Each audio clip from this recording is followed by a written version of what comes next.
Well, wait a minute, one quick question. Okay, today is Thursday, December 1st, 2011. This is the start of an interview with Mr. Michael C. Arrand at the RSVP offices of Catholic Services of Macomb, located at 26238 Ryan Road, Warren, Michigan. Mr. Arrand is 87 years of age and was born July 24th, 1924. Mr. Arrand is currently resides at 43270 O'Hara Circle, Sterling Heights, Michigan, 48314. My name is James Buckley, and I will be the interviewer, and Marilyn Redwicki will be the videographer today. Mr. Arrand, would you state for the record, please, the branch of service you served in? I served in the United States Marine Corps for 4 years and the U.S. Navy Reserve for 5 years. Okay. I just don't think that was put on there. No, you didn't have that on your sheet that you provided us, but so you had a total of 9 years of service then. Yeah, that's my reason why. Okay, so you were Seaman 6. Okay, this was at the completion of your reserve training or obligation. Is that right? Okay, we'll get to that in a minute, but why don't we start off with a little bit about where you were born and raised and so on and so forth. So you want to cover a little of that? I was born in UP, supposedly Slumber Township, and I was, our family was split up. There were 3 brothers and 2 sisters, right? Yeah. And we were sent to the children's home and to St. Marie's Emanation Home. And to make a long story short, I was adopted by the people that ran the Emanation Home. And I was there for about 15 years. Then we moved into town in the Sioux. My father was a Free Methodist minister. What I like about it is that my real mother married 3 times, and she had a girl and a boy by the 2nd marriage. She had a boy by the 3rd marriage, and I have found every one of them. I can't find one sister, and I found one of her sons in Flint. We've been going to lunch with him periodically. So I really have gained, my adopted family had passed away, but I've gained a new family by having this. My sister is Frankenmuth, has 4 boys and a girl, and it's really become a super family. Anyway, from there on, I was a mischievous kid. I didn't finish high school, and I decided I better do something, so I decided to join the service. I went to the post office, and there was a Marine there, and he took a liking to me and signed me up to the service. I had to go, believe it or not, I had to go to his house for a week to lose 5 pounds to get in the Marine Corps. He kept me for 5 weeks in there. I think he fed me bread and water. But I didn't need anything. So I made it. I went to Marine Corps on October 1st, 1941. So you went to, we're in San Diego. Okay, and October the 1st of 41. Right. So well, then the war was declared in December 7th of 41. Right. So you were in before Pearl Harbor, right? Yeah. Okay, so you just went into the service because, versus say going into a private job, like in a factory or farming or that type of thing, is that it? I think I went in there because I was a restless kid. Just a restless kid. I better do something. I didn't have a high school education, and I figured I better do something. In those days, did they have an attraction where you could like learn a trade or something? Because most of the folks that we interview were in the war because of the war being in effect. You know, I think you were the first one that I've had that joined prior to that, like in peacetime, so to speak, for World War II. I went to NRA school. I went to CNRA school, and I went to aviation mechanic school, and it didn't suit me, so that's how I got in the Marine Corps. Okay. So then you went to San Diego for basic? Yeah. Is that it? Boot camp. Yeah. Okay. Yeah. And fortunately, I did a lot of playing in the band in school and so forth, all the way through school. I had knowledge of marching, so I had no problem with my DI. He was a redhead, and I was a redhead, and we got along acely, believe me. And I had no problem with them, although I had an incident that came up in the Marine Corps. They wanted to know if I wanted to discharge. My X-ray of my lung showed a scar, and I remember when I got that, I got hurt at the mate home there. Trailer tongue went in my chest and created a scar on my lung. And the doctor was sitting there, the general was sitting there, and my commanding officer was sitting there and said, "Mike, do you want to stay in the Marine Corps or do you want to go?" I said, "I want to stay in." Okay, that was it. Because it was a scar, and there was no problem with it. And so I stayed in the Marine Corps. I got through boot camp. We went to rifle school. I went to pistol school. I went to machine gun school. And then I was transferred to Mount Elliott in a called HSS, 3rd Battalion, 10th Marines. And that was the only artillery outfit in the Marine Corps, and we had pack howitzers, which the men put on their backs and went into the island with the gun on their back. And they carried the ammunition. I carried the, I'm ahead of myself. I don't know how I was selected, but I was selected to go to telephone school. Okay. All my 4 platoons, there was 51, 52, 53, and 54, all went to Wake Island. Every one of them was killed. Wow. I wasn't. How I made it, there was 4 out of our platoon, out of every platoon, go to communication school. I had no education. How? Good Lord.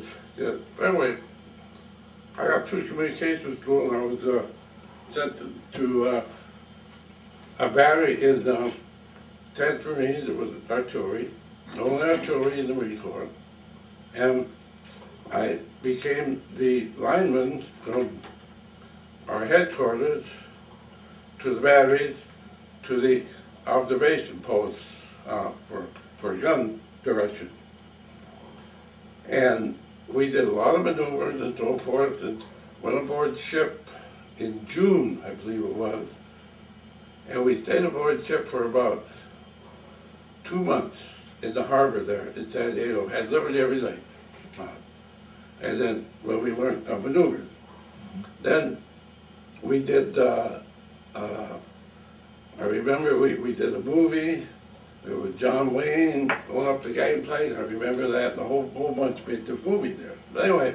So the folks from Hollywood came down. Yeah. I see. Yeah. I made a movie with all the guys aboard the ship, evidently. So then we finally was this prior to the war starting? No. The war started when I was, let's see, I was in Camp Elliott. And when the war started, they packed us all up and we dug trenches on the beach in San Diego, downtown, practically. And there, we stayed there for about a week. Guarding the United States, evidently. Probably. Yeah, that's what happened. And we had our pack houses set up. I did all the communication there. And there were 4 of us mainly in charge of communication of our headquarters and service, and each battery had 2 in charge of communication from the batteries. And they had 4 batteries, and 4 guns per battery. But those poor guys carrying those 75s, that was the job. And the ammunition, that was the job. I had to carry a 100-pound reel, wire reel, permanently, but then we had a small combat reel that had combat wire we could run out. It wasn't too bad. So we landed on, went into Guadalcanal. I believe it's, I have all the dates here. Okay.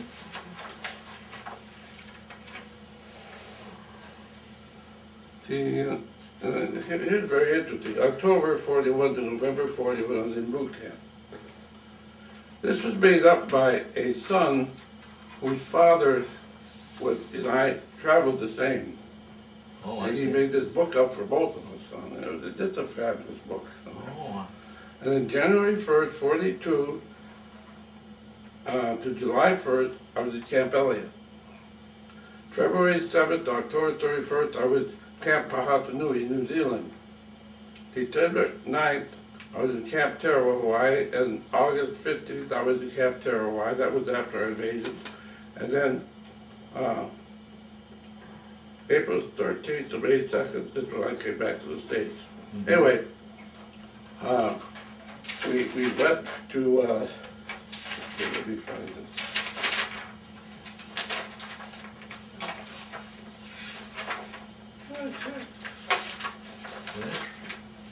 that's quite a complete. We were on Book that he has. Guadalcanal. Yeah. Here we go. August 7th and August 9th to 42, half of it went on to Guadalcanal and half of it went on to Tulagi. We secured Tulagi within a day. Guadalcanal lasted a long time. Anyway, the job of the Marines is to unload our ships. We take half of us are on the ship unloading and half are on the shore when they get in shore, emptying the Higgin boat. But then, after a while, they switch you. You're down there and you're up here, and I was in the hold of the ship at the time, and the Japs came through and were shelling. The boats had to leave. They left everything. Wow. They took us to New Hebrides, our group, left our group, other group, on Tulagi, no food, nothing to speak of. And we were in New Hebrides. Well, we were sitting there in New Hebrides for about a month, I think, when they decided they had to do something with us. So Roosevelt's son formed the Raiders, put us in the Raiders. We were in rubber boats, we were in submarines, including Raiders, and they wanted to secure one little island down from New Hebrides before Guadalcanal. We got in that night, and they canceled it, thank God. So then that was the end of the Raiders. So we went back to Guadalcanal, we met our outfit. And those poor guys, they were eating Jap rice with worms in it. And the coach used to throw the worms out, but they started to have good protein, so they ate the worms too. Oh boy. It was terrible. Anyway, they had given us up. They gave us up on the Guadalcanal map. The government gave us up on there because they could not get into the channels. I had a very interesting job there. I was in charge of the line. We ran a line from our switchboard on Tulagi over to the PT boats of Kennedy, President Kennedy's PT boats. I had coffee. I know I had coffee with Kennedy, because I sit down the whole month. I had coffee with my lay line. Every day, the Japs would come through the channel, drop their anchor, and pull our line up, so we had to run another line. And that was done off of a Higgins boat on the back. We would tie rocks on the line, dropping in the channel. So every time I had to make a splice halfway, I told Porky on the board, the switchboard, I said, no. I said, I will contact you, this is interesting, or don't you contact me, because you have direct current when you crank that stroke. Well, I'm in this water, making this splice on it, and he's cranking it and you're lighting up, huh? I came back, I grabbed Porky, I was about twice as big as he was, I was about ready to kill that guy. But that's one of the things that happened, and man, I even felt that in my teeth. Anyways, that was our job, to keep that line going. We kept the line going for quite a while, and Kennedy moved out. When he was sunk, that's when they moved out, the PTs moved out. But those PT boats, they actually saved us. You can't believe what they do at night. You just couldn't believe it out there. We saw every battle around Gladysville. We were up we were up on the mountain in Tulagi, and we had our observation post up there. And you go up there, you see every battle that the Navy had. It was like the 4th of July. That's when we lost a lot of shit. So then they moved us over. They moved us over to Guadalcanal from Tulagi. Again, I had to set up communications up between our fire direction center and the observation post to the infantry and the other batteries for communications. Well, our biggest problem there was the Japs had put safety pins in our telephone lines. You'd have to go at night to run the telephone lines. And that was dangerous on there. And we had such poor radios at that time that they used strictly telephones for it. Because then we got good radios, and we finally got on Saipan. We got some good TBYs on Jeeps, but we had lousy radios all the time. They were World War I radios. My gosh. And the telephones we had to communicate with, they were World War I. So, anyway, on Guadalcanal, I was a little mischievous, and I stole an Army Jeep. Went down to the transportation because I had to lift 100-pound drums. On one side, Earl was on the other side, and run the line out on 100-pound drum. Well, Smitty, I said, paint it green, green cord green, so Smitty painted green cord green, put green cord numbers on it. We put a tripod on the back. Put the drum on the tripod. I'm using the Jeep to lay the lines. Lay the lines. Colonel Curry, who was one of the best persons, he was my mentor.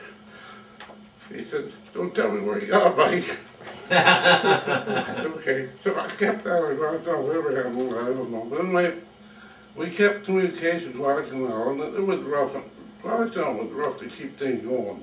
Because the Japanese overwhelmed us all the time. I'll tell you a funny story. I had a very dear friend who was killed on the wall. He was our demolition man. And I was laying a line, he was going out with me, and all of a sudden he threw the dynamite in this cave. Bam! Fire!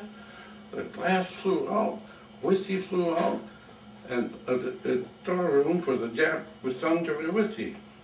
Oh. And it was full of whiskey. So our colonel confiscated a recon car, filled the whiskey, brought it back, and every morning we were sent down to the rest area at the airport. They put our rest area right at the runway, the airport. Anyway, he gave us a little bit of our canteen every morning till all that whiskey was gone. Wow. And he was a prince. And I'll never forget, I think I told her this one time, they put our latrine here, the planes came in here, okay? So 4 of us were sitting one morning on our latrine, big, long latrine head, the trench. Look, this guy's coming in, he's smoking. Look, I remember looking, all of a sudden, we dove in. Oh, wow. We had to dive in. They took latrine and all, the plane that took latrine and all away. Anyway. Now, was that a Japanese plane that came in, an American plane? No, it was on what's the name of the airport? Well, that's not important, but anyway. Yeah. No, well, it was on Guadalcanal. Real mess. We had no fresh water to watch. We had to watch in salt water. You know what that would do? Yeah. We were a mess. But anyway, we got straight out. And the Japs had built big coconut logs for shelters, for bombs, and that's every night they bombed us, but by God, those shelters held up. We would go down into those shelters, we'd be coconut logs.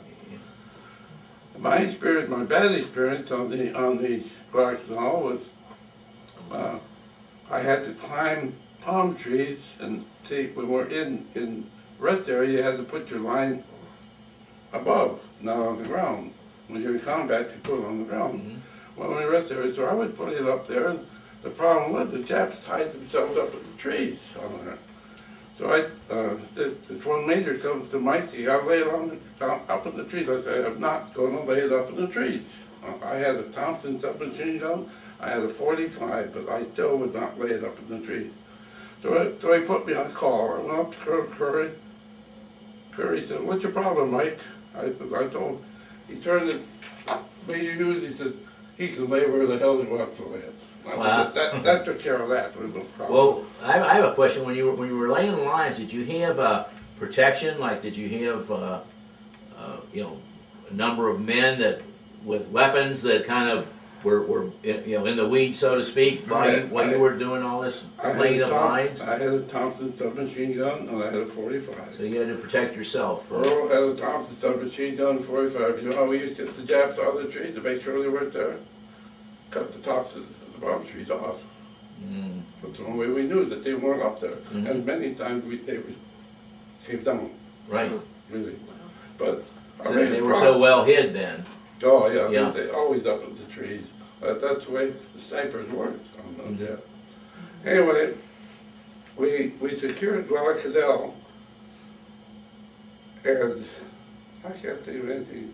Guadalcanal was a long, drawn-out situation between Tulagi and Guadalcanal, and we went to New Zealand for, I believe we were there about 6 months. That was the best recreation, and they were super people because all their people had gone to Africa, their boys. Oh. And we were the only males on the island, just about. The girls on it. Well, the only males with all the girls, right? Yep. Oh boy. And it was super. They took us in their homes and everything, and every 9 o'clock and 3 o'clock, you had crumpets and tea. Wherever you were, you had crumpets and tea. And it was super in New Zealand. But anyway, we went aboard ship, maneuvers and so forth, and we did a lot of firing up in the mountains in New Zealand. They have 2 islands, the south and the north. And one year, or half a year, winter here and summer here and vice versa. That's actually the way it is. We didn't have any cold gear, but we're up there and snow was flying and everything. Terrible. So finally the colonel took us out of there. We couldn't stand it anymore. Everything was freezing up. Wow. So then we went aboard ship that went to Tarawa, landing in Tarawa. We did some maneuvers before and so forth, and we still had the Pac 75s. And my job on that one was to get the lines into the beach, to the beach master, so that he could get fire direction from the ships on there. So we started in, and in New Zealand, they figured we could make it in there if we waterproofed the jeeps.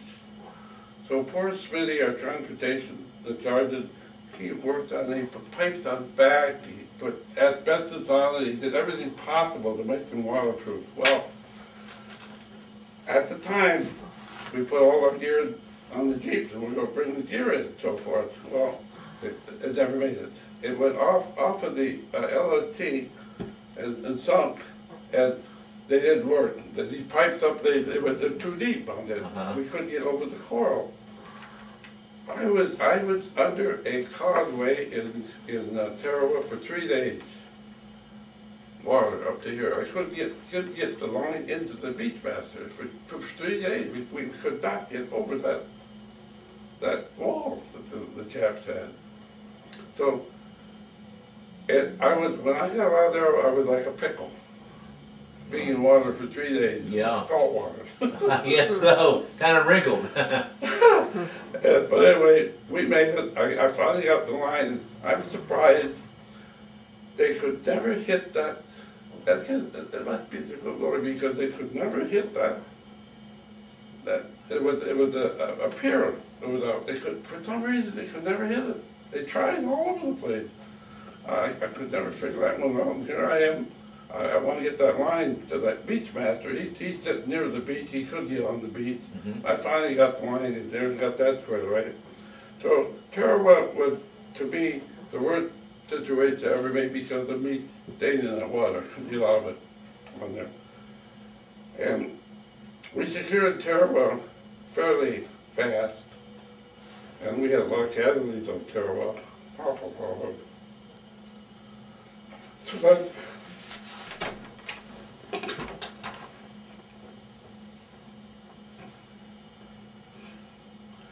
I used to kick her out of bed when I came back.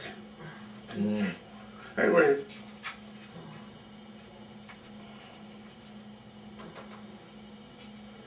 and we went back to, we made Camp Tarawa in Hawaii for R&R and maneuvers. We went to Hawaii and stayed there until we rolled aboard OSTs. You know, that ship that opens up. Exactly, yes. And you go up, and wasn't room for the Marines to sleep in the boat down, but we were sleeping outside all the time. And we rode the LSTs from Tarawa to Saipan, unloaded Saipan, and that was a long, drawn-out one. And again, I was in charge of I laid the line to infantry and so forth, and it was a lot of permanent lines there because we did get some good radios for that maneuver. They were on Jeeps with TBYs, and one of my best friends, he was my boss. In fact, I see him every year. He was Master Tech Sergeant, and he'd bring Tokyo Rose in on those radios. So they were nice radios at the time. Anyway, I wasn't pressed for work as much because they relied more on those radios than they had to with the telephones. I did have to, we had to lay a line to the observation post and the direction center, but that was about it. We didn't have to do all the inter stuff on there, thank God. Yeah, because with the radios, you didn't have to have like a landline. Yeah. As you would with the telephones. And one great experience on Saipan, no, it was on Guam. Saipan was a long maneuver, and it was hard work. We lost a lot of people, and I didn't have to do too much on Saipan because of those radios. Then we boarded ship, and the next day we landed on Guam. Took Guam, and Guam was a hard one because they were really dug in. They just and one night they liberated 12 nurses, nurses, and we had to guard them. 12 what was that? Nurses. Okay, 12 nurses, okay. The Japs took them from, I believe they took them from Wake Island, when they took over Wake Island. And it was pathetic. Absolutely pathetic comment. Those nurses kiss you, you know? And I felt sorry for them. But we just had, then they went aboard hospital ship. Well, those are some memories that bring back some things that aren't as pleasant, but yet they're experiences that you lived through with your buddies, and that was your family. You know, all those people. You lived together, slept together, ate together. 24 hours a day. We still have a reunion every year. It's down to about 8 of us now, isn't it? Tell them about Iwo Jima. Tell them about Iwo Oh, Jima. yeah. We'll get to that. Huh? Anyway, on Guam was a funny thing. Eddie Garland and I were lying around on the ground there and so forth, and all of a sudden they called gas. Well, no Marine ever carried a gas mask. They threw the gas mask away, carried your cigarettes and all your goodies in your gas mask packed. Here they are, all the guys in the Army, put on the gas mask at that time. Look at each other, what do you do? You mix your right on the handkerchief and put it on your face, right? We were just about ready to, all clear. Oh. That was quite an incident. So then, let's see, we're on, well, I'm now, that situation off of Saipan going into Tinian, there were two islands that there was a great big cliff, and the history reads the civilians of the Japanese, they had quite a civilian population there. They jumped off of that cliff and committed suicides. They wouldn't surrender. They just committed suicide. Hundreds of, thousands of them jumped on. It was pathetic, screaming and everything. And anyway, we got off at Guam and went back to Tarawa, our camp, for Arrand. And we did maneuvers and so forth, and then we loaded again aboard LSTs to go this time to Iwo Jima. And those, of course, we bivouacked for a while. We tied up in Hawaii, and at that time, one night, 5 of them blew up. The one right next to it blew up. Some guy got in there with was doing some welding and blew the ship up. We lost 5 of them at the time. Well, that held us up for another week to replace everything on there. And we took off and went on the way to road. Those LRTs aren't fun to ride, believe me. They're like riding a destroyer. Mm. But we're top side. We went to Iwo Jima. I was on LRT 779, and we landed right next to Suribachi. You heard about that? Suribachi? It's a mountain there on Iwo Jima. Yes. Well, we landed right there. Our job was to get communications on the bottom of Suribachi. So I have some a write-up here. My best friend that was killed on our last day on Iwo Jima. This has been proven because we had the incident at our rally, or what do they call them? At the incident that gave him the flag. Oh. And it was the first flag. They had 2 flags. The first flag they didn't take a picture of.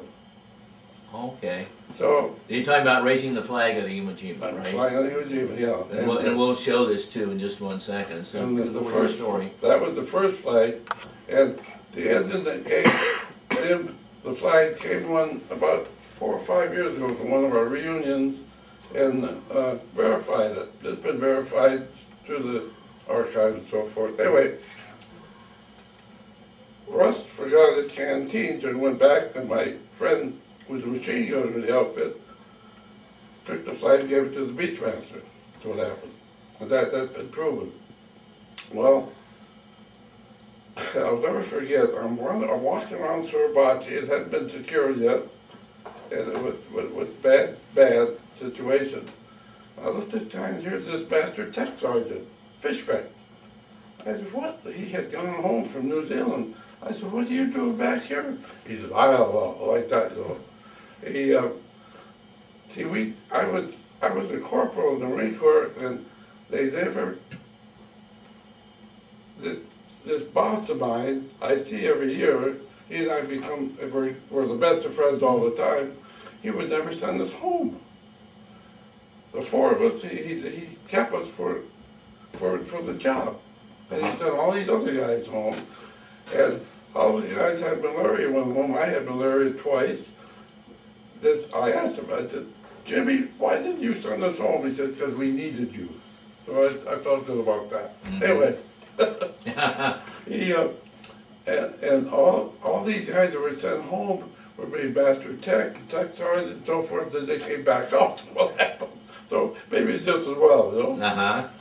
So on Iwo, it was hard on Iwo because it was all lava. Yeah, you couldn't dig a trench, and there was giant shells that hit there, and there's all shrapnel, debris, and so forth. I did have one bad incident that I missed. When I was unloading those ships there in Guadalcanal and got taken over to New Hebrides. A kid, for some reason, had jumped off the bus. They had grenades here, and one went out and rolled and shot all over the place, and 3 of them were killed. And I couldn't hear for 7 months. Wow. I couldn't hear a thing for 7 months. And they wanted to send me home. We only had a pharmacist, down on there. And I said, no, I don't want to go home. So we put up with it. But that's what happened to my hearing release. What happened. So this man, this Sergeant Russell Mitchell, you said he was there. What for this? Was it the second raising of the flag or the first? No, wait a minute. See, I was trying to read the article a little bit while you were talking, and that's what's so different with our outfit. We were only artillery, and we were put in with every division of the Marine Corps. We're the only outfit that was ever done that because they used us on the artillery, their helicopters, and what you asked me? well.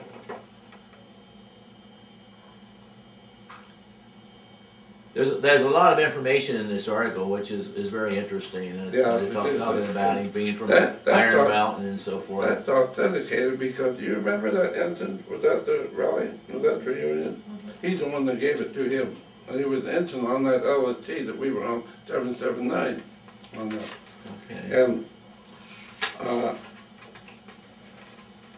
And on Ewo, he was our demolition man. He was company clerk too, and he was from Arrand. He and I buddied up because we're both from the UP. This all happened. And he was one of my best friends. And the last day he was killed on Iwo Jima. I thought what happened, 2 guys, Melka and I forget the other guy's name, went souvenir hunting. We had all the stuff ready to board ship to get off Iwo Jima, and they had the Japs. They bypassed a pillbox, and we had Melka on top of the pillbox. The Japs did, killed him. He went down to get him, and they got him too. Is what happened. Well, then we called the bulldozer in, and that was the end of that one. On the Treeby, it was terrible on there. But anyway. We came back.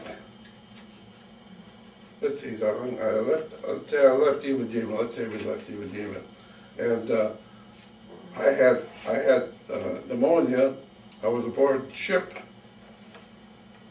on the way back to the States. We stopped at one island. I don't remember which island it was. He couldn't document it either, and I flew from Iwo Jima to this island, but I had pneumonia.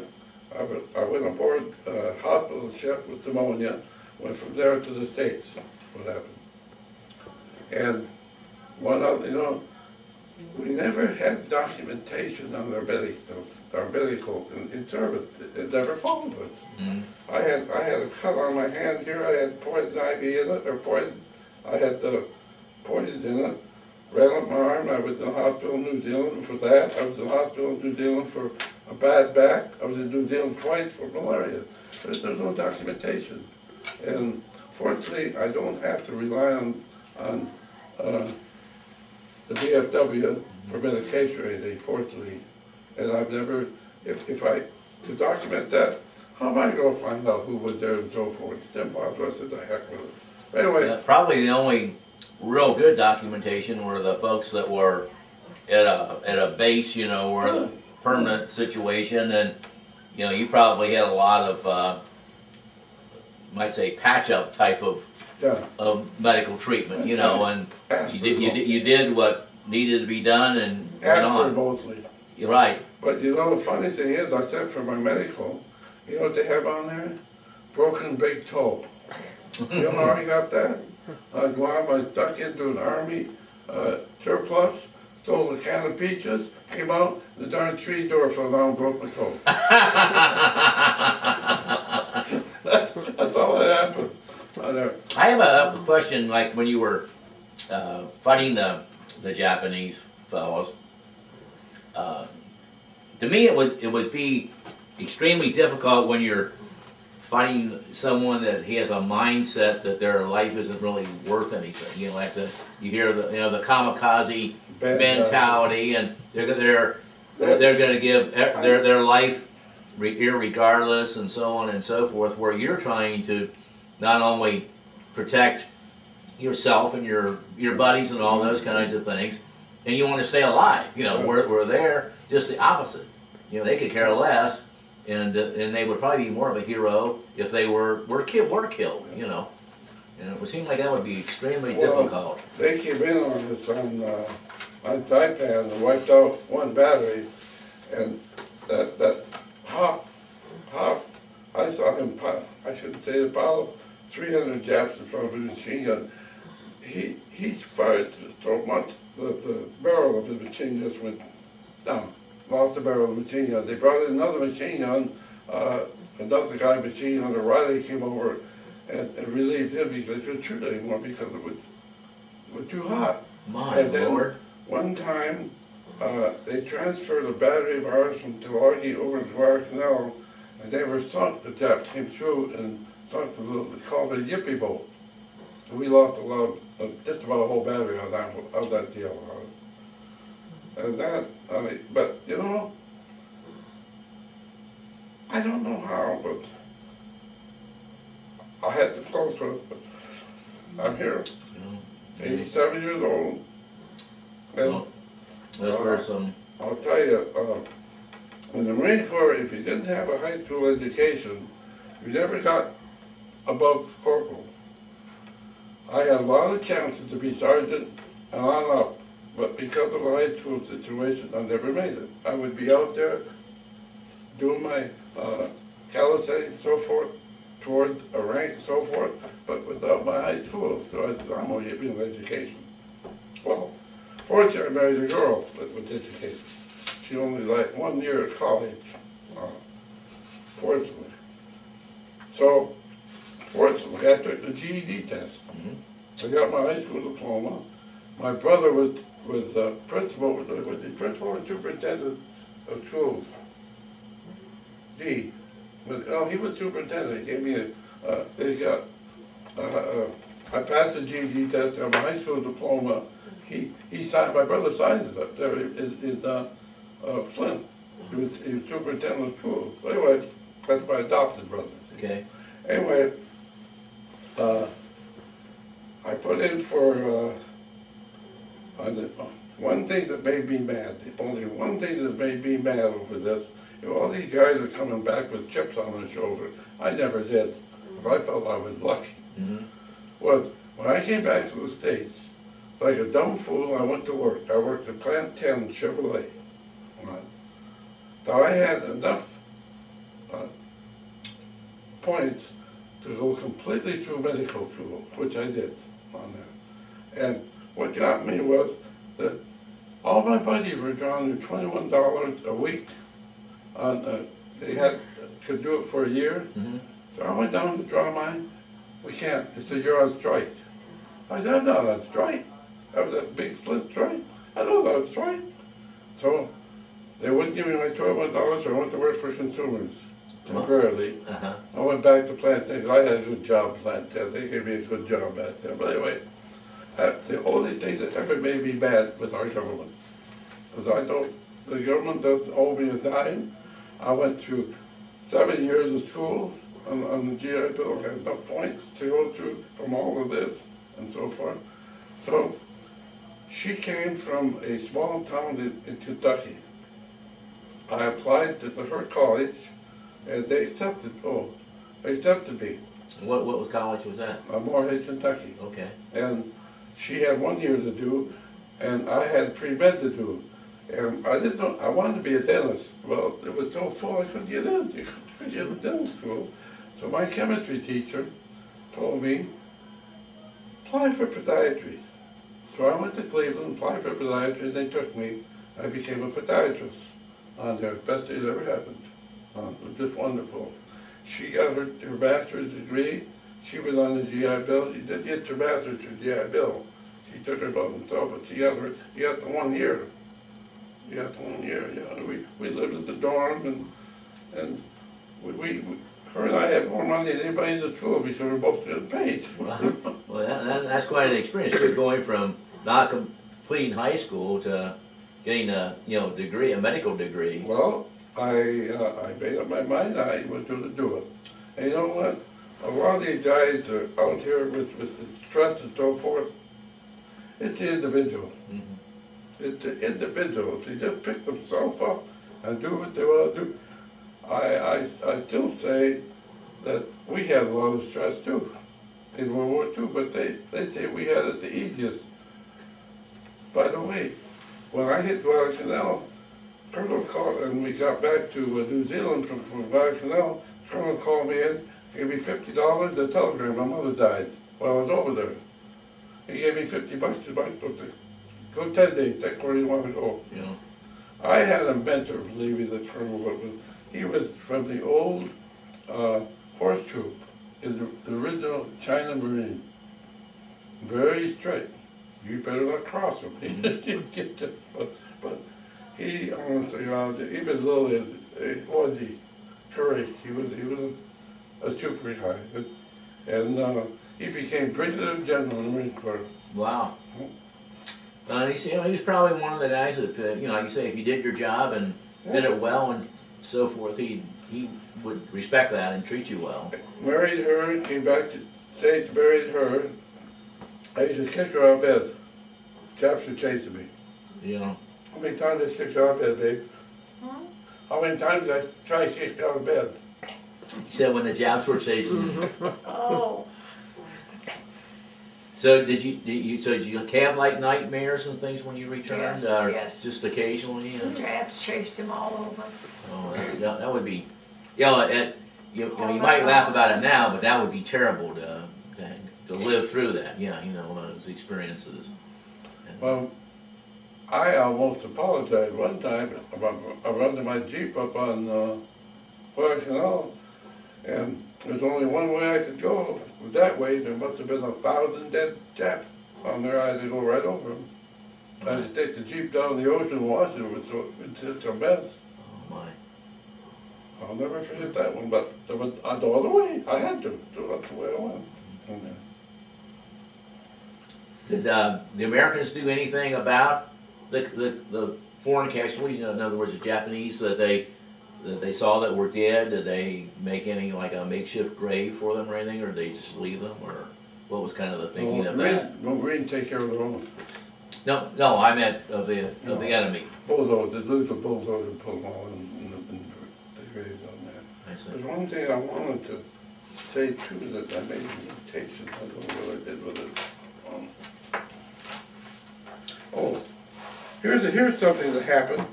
Mhm. I was in Pershing Square in December. How I was on liberty, I don't know. No one knows. I was the only Marine there. And they called me up, and this lady kissed me and gave me a war bond. You know what that is? Well, I would imagine, let's see, Lana Turner. Oh my goodness. Why don't you take a shot of that, Marilyn? Here, This look. was November of A friend 1941. of mine put that picture Okay, up. so you just put it up like this. And, Yeah, that's been a feather. Okay. okay, it's Lana Turner.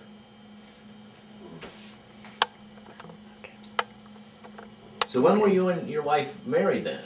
Did you two know each other prior to you going into the service, or how'd that happen? You want me to tell them? No, Yeah, I'll tell them. I was sent back to the States, and I was stationed. I asked for Florida because I had bullets all over me. I didn't want to go to Florida. I wanted to go northern Michigan. Well, they sent me to Florida in June, which is typical. Yeah. Huh? Anyway, fortunately I got rid of the fungus, or the guy that knew how to do it there on the base. But anyway, I'm in charge of the guard, and her and 4 other waves were coming out with an officer in a car. That's a no-no. No one lets the people to be in an officer's car. So I stopped them, wouldn't let her out. That's how I met her. Oh,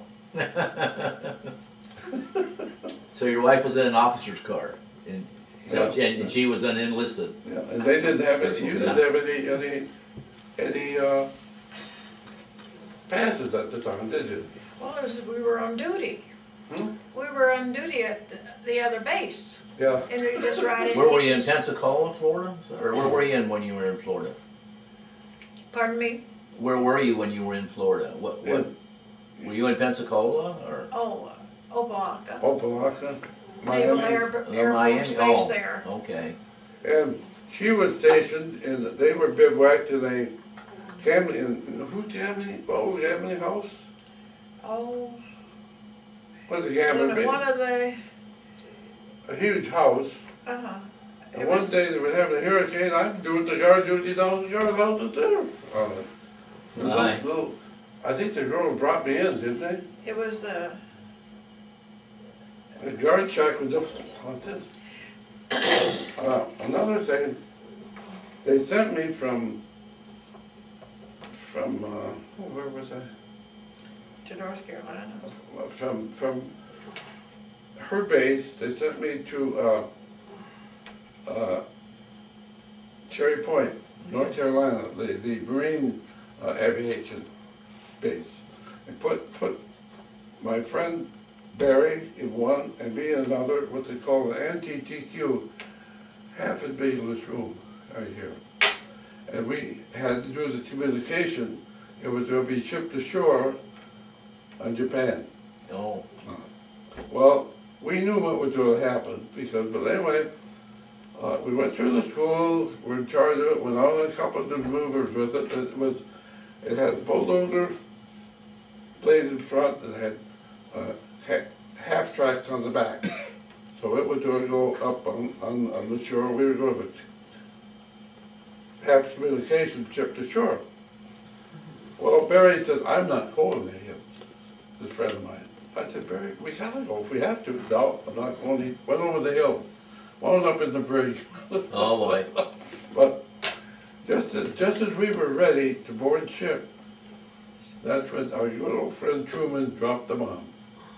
That was it. We didn't have to go, thank God. Yeah. That would have been slaughter.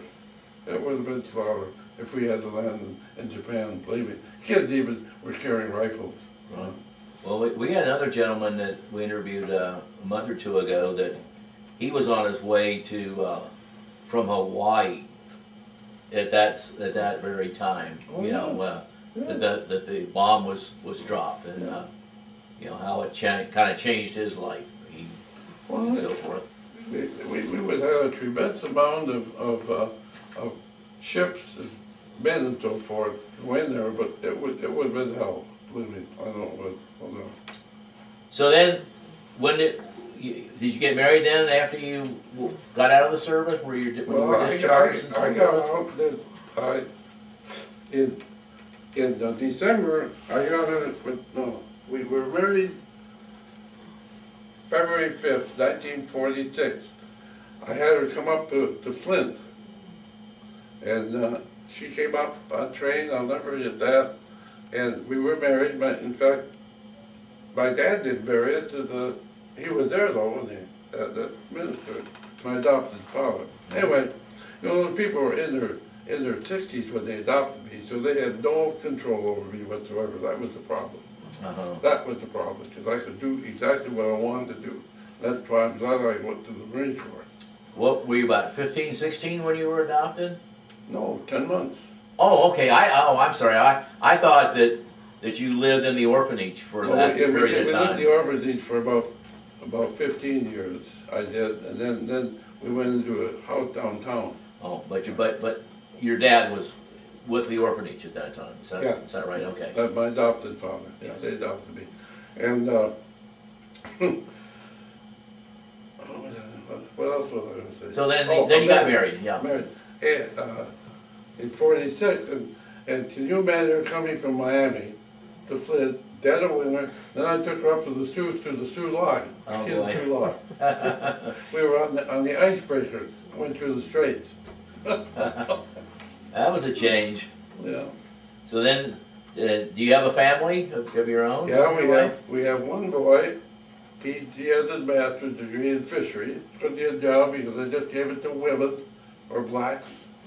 And he's renovating the old wooden Chris-craft boat up in, he has his own shop up in Cadillac. We have one granddaughter who's at, who's she at? She just went? Grand Valley. Grand Valley. She's gonna be I think she's gonna be a good artist.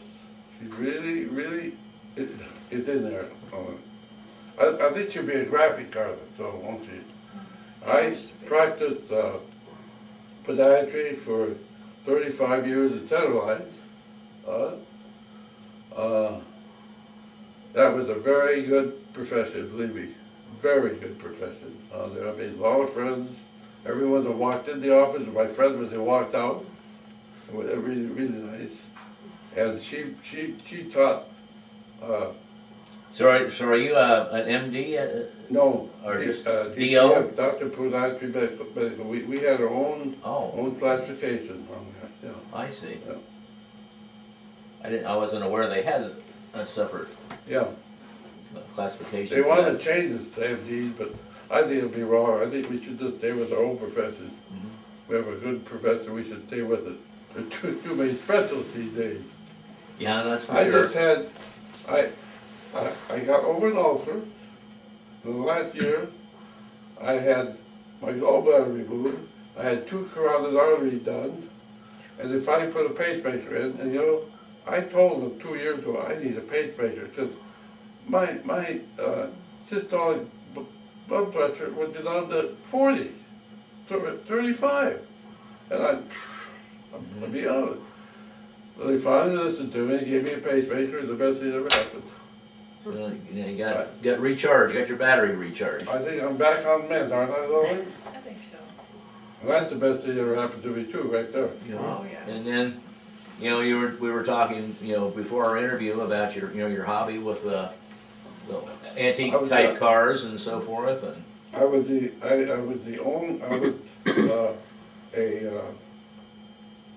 podiatrist at Ford Hospital for about 10 years, and I joined the Masons, and I joined the Shriners. I rode the big white Harley Davidsons and all the parades at the Shrine. Well, with my VFW Bruce Post, I was in the first German musical corps they had. And she rode with me wherever we went, but she couldn't ride parades. She finally learned she better ride to the parade. So that's what she did. And then you said you stayed in the reserves for 5 years. Another 5 years? You know what? I'm stupid. I should have stayed in. I had the pensions. That's right. I'm stupid. I didn't need it. Fortunately, we don't need it. Fortunately, her and I are in the best. I never dreamt we'd be in this situation. I feel so sorry for some of these people, but we don't have any problem, do we? No. She's 90 years old.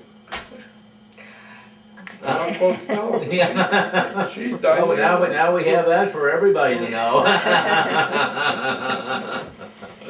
I don't know. I think you in the doghouse. You got to buy lunch today. Oh yeah, I know that. But was there anything that we missed in our little chat this morning? Well, we have a reunion every year, and my boss, who was my boss for 4 years in the Marine Corps, I see him every year. We're still the best of friends, but he wouldn't send us home. Mm-hmm. There's 4 of us he wouldn't send home. And I have one bad incident I'll tell you about. One of my buddies, one time we were out laying the line, and you know, what bothers me is there were just 5 Marines dishonorable discharge because they shot some people. You read about that? I don't think so, no. Anyway, you're hyper. Well, you're hyper. And the poor Porky Ward, I should have mentioned his name, he never lived it down. These people came out of the cave, and a lady and a child, and he shot him. Porky, what did you do that for? He was hyper. Right. He's just jumpy. It's just sort of instinct. To me, that's the same thing that happened to those guys. They walk into a place and, hey, if they're going to point a gun at you, you're going to shoot, right? Exactly. Yeah. And these guys got a dishonorable discharge through Congress. Well, there's a lot of things like that, I think, that have happened over the years, and unfortunately shouldn't have. Well, I really enjoyed our I have, excuse me, chat. I have Do a you have question. anything, Ann? I'm curious about your notebook. Oh, Yeah, what, a friend of mine, I was with this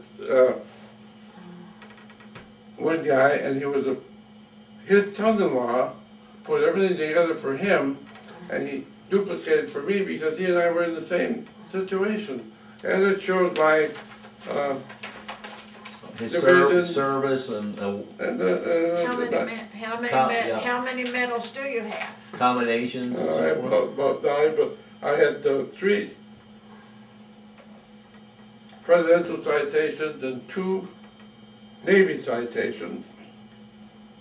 And I had On that specific campaign that you noted, and you have 6 of those, is that yeah. was that, Tlagi, Larson, Terrible, Taipan, Guam, and Iwo Jima. okay, so any of the major battles they gave you a DJ citation? Landy, you know. I see.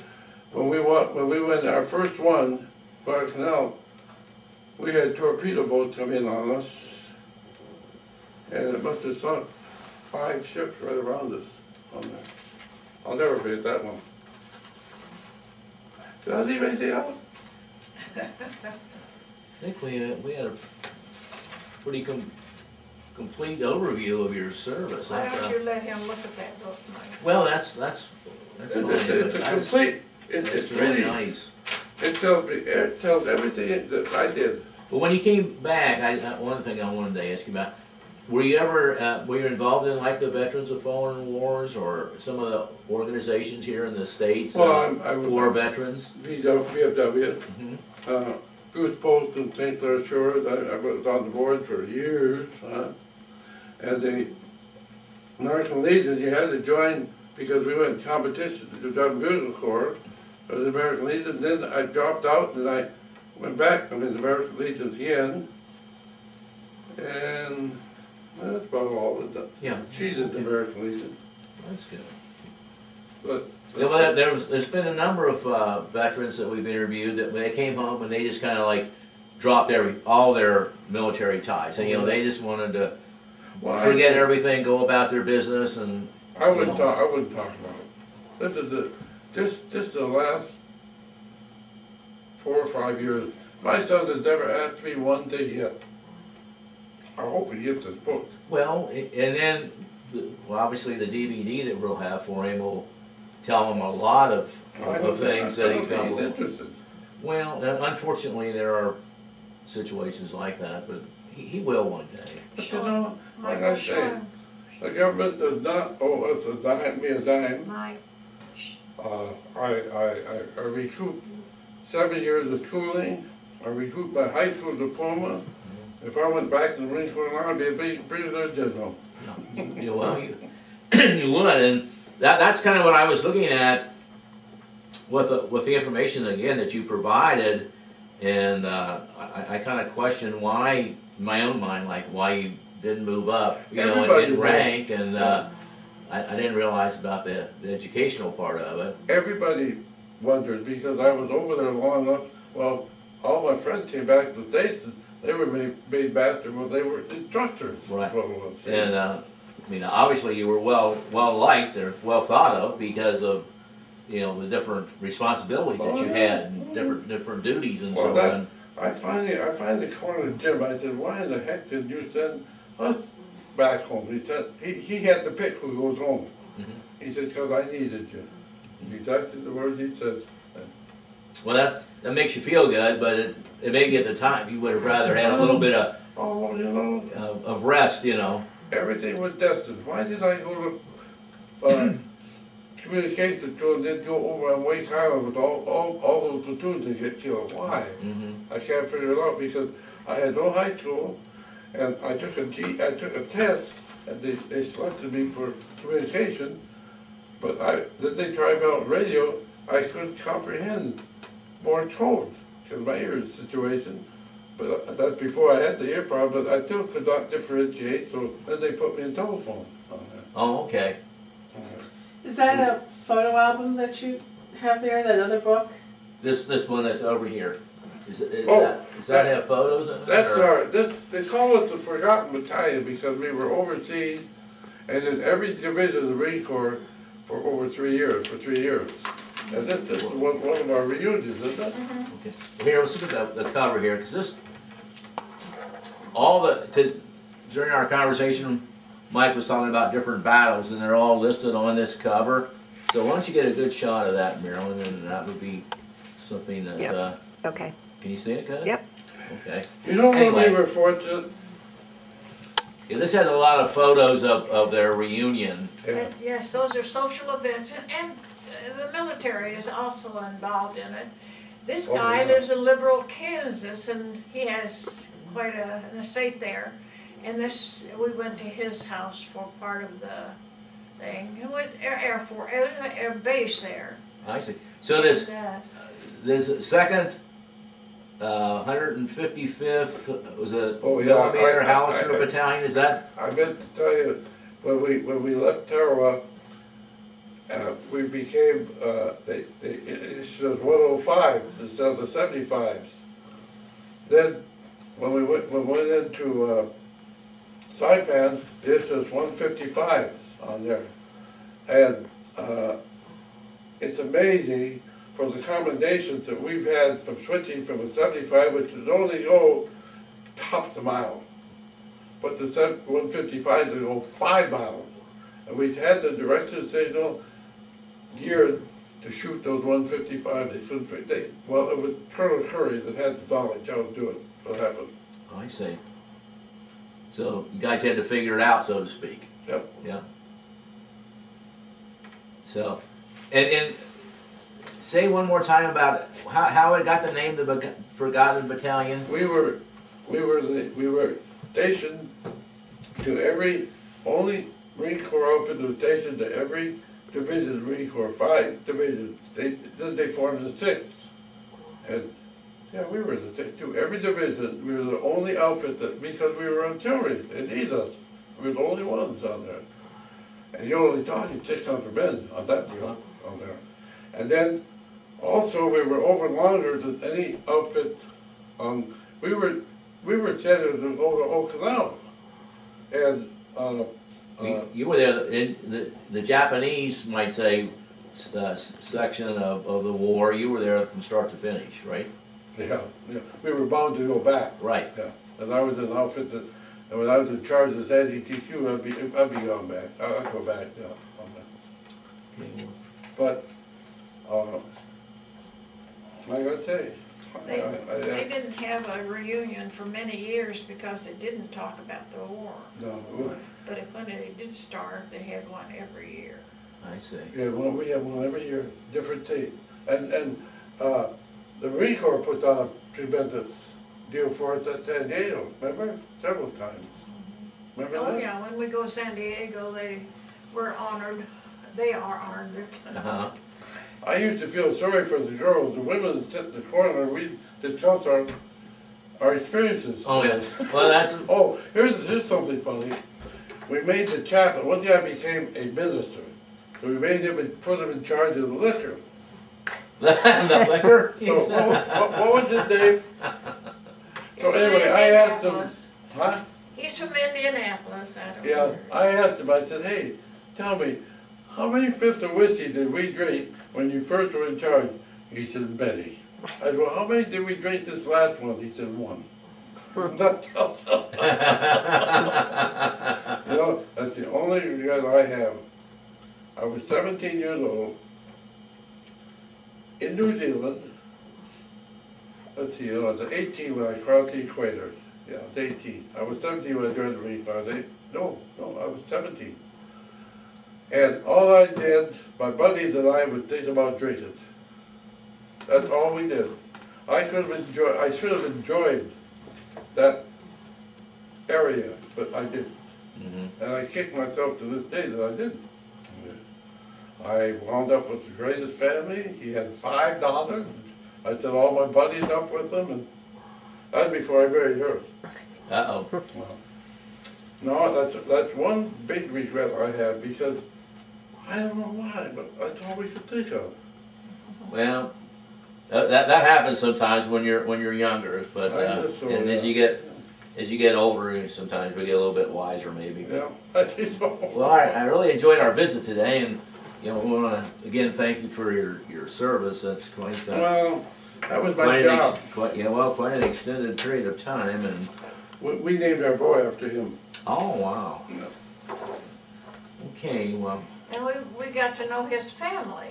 They would Yeah. come to the reunions. They're from Ironwood, Michigan, uh-huh. and we also visited, went to his, he is buried in Michigan, Ironwood. Okay, well, I'm just going to make one little note on here before I turn this off. This is information that's transcribed. We have all the battles are listed on the biographical data. So if you have any problems with the names or so forth, they're listed there.